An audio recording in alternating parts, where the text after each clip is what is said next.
Hello दोस्तों, आप सभी को कृष्ण पक्ष की एकादशी यानी अपरा एकादशी की हार्दिक शुभकामनाएं।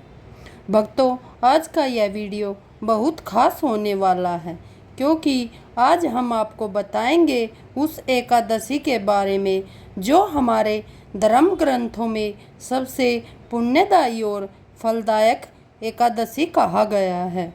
इस एकादशी का महत्व तो इतना अधिक है कि इसे करने मात्र से सभी मनोकामनाएं पूर्ण हो जाती हैं और जीवन के सभी पापों का नाश हो जाता है।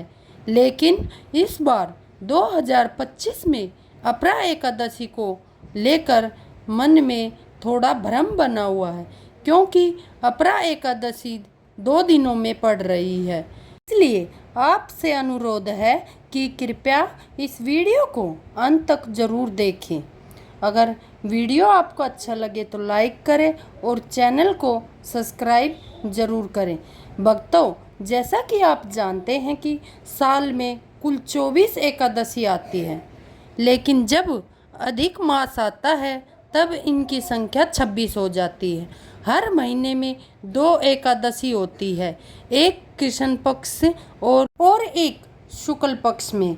हर एकादशी का अपना एक विशेष महत्व होता है, लेकिन अपरा एकादशी की बात करें तो इसका स्थान सबसे ऊपर माना गया है। यह एकादशी ज्येष्ठ मास के कृष्ण पक्ष में आती है और पुराण में इस व्रत का बहुत महत्व मिलता है। मान्यता है कि जो भक्त सच्चे मन से अपरा एकादशी का व्रत करते हैं उन्हें जीवन के हर क्षेत्र में सफलता मिलती है। इस व्रत से मानसिक शांति, पारिवारिक सुख, धन धान्य, ऐश्वर्य और सबसे बढ़कर भगवान श्री हरि विष्णु की कृपा प्राप्त होती है। इस दिन भगवान विष्णु की पूजा विशेष फलदायी मानी जाती है और जो भी भक्त विधिवत व्रत करता है उसे पापों से मुक्ति मिलती है और मोक्ष की प्राप्ति होती है। सबसे खास बात यह है कि इस बार अपरा एकादशी 1454 वर्षों के बाद एक बहुत ही दुर्लभ संयोग में पड़ रही है। शास्त्रों में इसे सर्व सुख प्रदायिनी कहा गया है, यानी जो एकादशी सभी प्रकार के सुख, समृद्धि और शांति प्रदान करती है। इस दिन किया गया व्रत और दान कई गुना पुण्य देने वाला होता है। शास्त्रों के अनुसार अपरा एकादशी का व्रत करने से व्यक्ति को जन्म जन्मांतर के पापों से मुक्ति मिलती है। यह व्रत आत्म शुद्धि, संयम और भक्ति का प्रतीक है।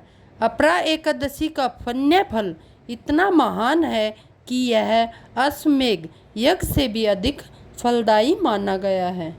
इस बार एकादशी पर कई शुभ शुभ योग बनने जा रहे हैं।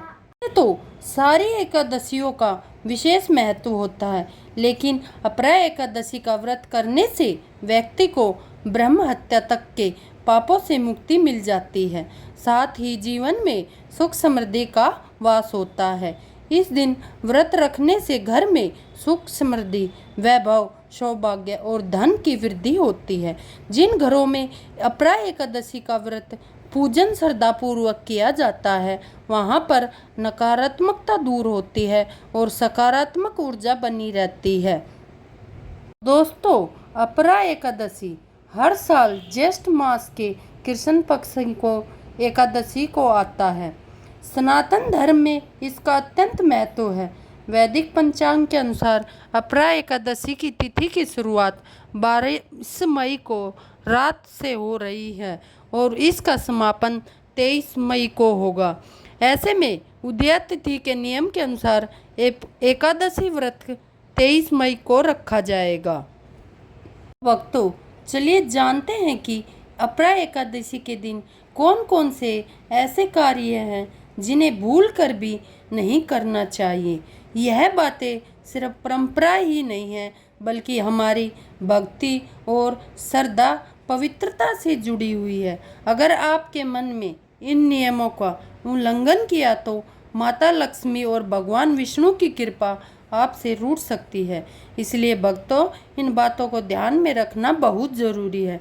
सबसे पहले बात करें भोजन की, तो इस दिन चावल का सेवन बिल्कुल नहीं करना चाहिए। शास्त्रों में कहा गया है कि चावल की उत्पत्ति स्वयं भगवान विष्णु के रोम से हुई है। ऐसे में जब हम भगवान की पूजा और व्रत कर रहे हैं, तब चावल खाना व्रत की पवित्रता को भंग कर सकता है। अगर आप व्रत भी नहीं करते हो तो इस दिन चावल से परहेज करें। इस दिन सिर्फ सात्विक और शुद्ध भोजन करें, जो न केवल शरीर को शुद्ध रखे बल्कि आत्मा को भी शांत और निर्मल बनाए। अब दूसरी बात, इस दिन लहसुन, प्याज, मांसाहार, शराब जैसी तामसिक चीज़ों से भी दूर बनाए रखें। यह पदार्थ हमारे शरीर और मन में नकारात्मकता फैलाते हैं और एकादशी जैसे पावन दिन पर इनका सेवन व्रत के फल को प्रभावित करता है। इसके अलावा बैंगन भी इस दिन नहीं खाना चाहिए, क्योंकि इससे भी तामसिक भोजन में गिना गया है। अब भक्तों, तीसरी बात, इस दिन बाल और नाखून नहीं काटने चाहिए। यह बातें साधारण सी लगती है, लेकिन सनातन परंपरा के में शरीर की शुद्धता और आत्मनियंत्रण को विशेष स्थान दिया गया है। अगर आप इस दिन बाल या नाखून काटते हो तो यह आपकी व्रत की पवित्रता को प्रभावित कर सकता है। इसलिए शरीर को स्वच्छ रखें, लेकिन इस तरह के कार्यों से परहेज करें। आप बात करें वस्त्रों की, इस दिन काले रंग के कपड़े पहनने से भी बचें। काले रंग तामसिक और नकारात्मक ऊर्जा से जुड़ा हुआ माना जाता है, जबकि एकादशी जैसे दिव्य दिन पर हमें सात्विक और उज्जवल रंगों को अपनाना चाहिए, जैसे सफ़ेद, पीला, हरा या हल्के रंग, जो हमारे मन और माहौल दोनों को शुद्ध बनाते हैं।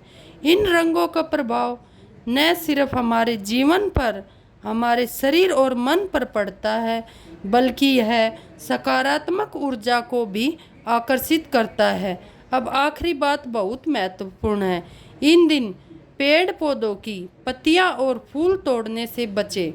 विशेष रूप से तुलसी के पत्ते तोड़ने से बचें।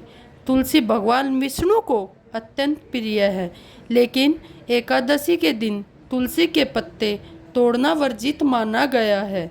अगर आपको भगवान को तुलसी अर्पित करनी है तो आप एक दिन पहले ही पत्तियां तोड़ कर रख लें और अगले दिन उन्हें श्रद्धा से चढ़ाएं। भक्तों, यह सारे नियम इसलिए बताए जाते हैं ताकि हम व्रत को पूरी पवित्रता, भावना और श्रद्धा के साथ निभा सके। जब आप इन बातों का पालन करते हैं तो भगवान श्री विष्णु की कृपा आप पर बरसती है और आपके जीवन में दरिद्रता दूर हो जाती है। जानते हैं कि अपरा एकादशी के व्रत में क्या खाना चाहिए और किन चीज़ों से परहेज करना चाहिए। इस दिन का खान पान सिर्फ शरीर को ऊर्जा देने के लिए नहीं होता, बल्कि आत्मा को शुद्ध करने के लिए होता है। इसलिए जो कुछ भी खाए वह सात्विक, शुद्ध और भक्ति भाव से भरपूर होना चाहिए। भक्तों, इस दिन सेब जरूर खाना चाहिए। शास्त्रों में कहा गया है कि भगवान को अर्पित किए जाने वाले भोग में सेब जैसे फल का विशेष महत्व होता है। अगर आप व्रत रख रहे हो तो सेब के साथ साथ केला, पपीता, तरबूज और मीठे अंगूर का सेवन करें। यह फल आपको ऊर्जा देंगे और व्रत को सफलतापूर्वक निभाने में मदद करेंगे। हाँ, और एक खास बात है, फल सीताफल। माना जाता है कि सीताफल खाने से 10 से 12 प्रकार की बीमारियां शरीर से दूर होती है, और इससे भी बड़ी बात यह है कि यह फल माता सीता के आशीर्वाद से जुड़ा हुआ है। पुराणों में कहा गया है कि भगवान राम के वनवास के दौरान माता सीता ने यही फल खाया था। इसलिए अपरा एकादशी पर जब भी कोई भक्त इस फल का सेवन करता है तो माता सीता उस पर प्रसन्न होती है और उसे आशीर्वाद देती है। भक्तों, एकादशी का दिन सोमवार को पड़ता है तो बैंगन की सब्जी भूल कर भी न खाएं। ऐसा करने से पाप लगता है और व्रत का पुण्य कम हो सकता है। अब बात करें अगली चीज़। इस दिन भक्तों डिब्बा बंद लस्सी या जूस का सेवन नहीं करना चाहिए। इसमें मौजूद रसायन आपके पवित्र व्रत की पवित्रता को भंग कर सकते हैं। आप फलों का जूस बनाते हैं लेकिन उसमें नमक या बर्फ़ बिल्कुल न मिलाएं, सिर्फ सादा जूस पिए। यही तरीका है व्रत को सफल बनाने का। तो प्यारे भक्तों, इस अपरा एकादशी पर इन छोटी छोटी बातों को जरूर अपनाएं और भगवान विष्णु की कृपा से अपने जीवन को खुशहाल, समृद्ध और सफल बनाएं। दोस्तों, अगर आपको यह वीडियो ज़रा भी अच्छा लगा तो उसे लाइक करें, बटन को प्यार से दबाइए। आपकी एक छोटी सी क्लिक हमें ढेर सारा मोटिवेशन देता है। और अगर आप पहली बार चैनल पर आए हो और तो चैनल को सब्सक्राइब नहीं किया है तो चैनल को सब्सक्राइब ज़रूर कीजिए। धन्यवाद दोस्तों।